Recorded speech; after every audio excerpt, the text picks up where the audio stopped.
comparative literature. Not economically sensible, but it would be interesting. Well, at the same time, in Rocky Mount, North Carolina, there was a high school that had taught 1 year of Russian language. And those of us of a certain age remember when you had to have at least 2 years in order to graduate. The teacher left, so these students did not have a teacher for the second year. And they needed one. They couldn't find one in North Carolina. So the superintendent there talked to the people at Duke, which had an MAT program.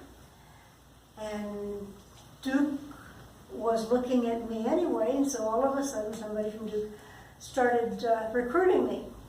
And I said, well, that's very nice, but I'm going elsewhere. And he said, oh, but there are these students who really need you. And you're the only person we can find who can help them. And their whole lives will be resting on your decision. I said, well, I appreciate that, but I'm going to X. And then I thought about it. And said, if I can do something for young people who are really in need, would it not be immoral of me if I failed to do that?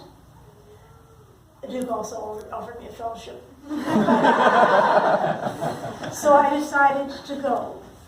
And that first year, as I told some students earlier, I was teaching regular English, 11th grade English, honors 11th grade English, Russian, journalism 1, journalism 2, advising a newspaper, having homeroom, and commuting to Durham.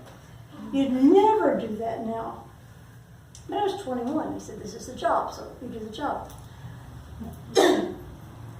I happened to go, when I was invited, I think because I was so young when I started teaching there, I'm the only one of the teachers still alive.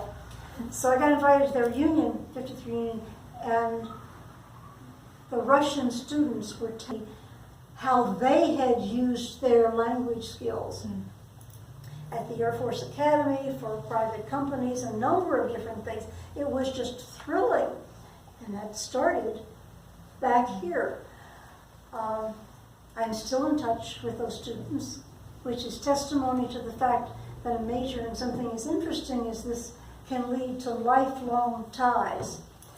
A little bit of that is because when you're taking Russian during the Cold War, you have a special bond because there are people who question your sanity or patriotism or both.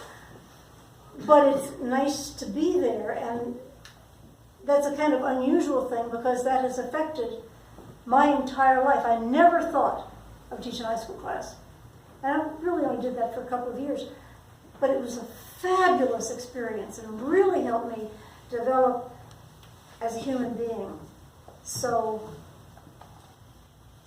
now, especially tomorrow, I can relive it all as Duke's in the round of 32.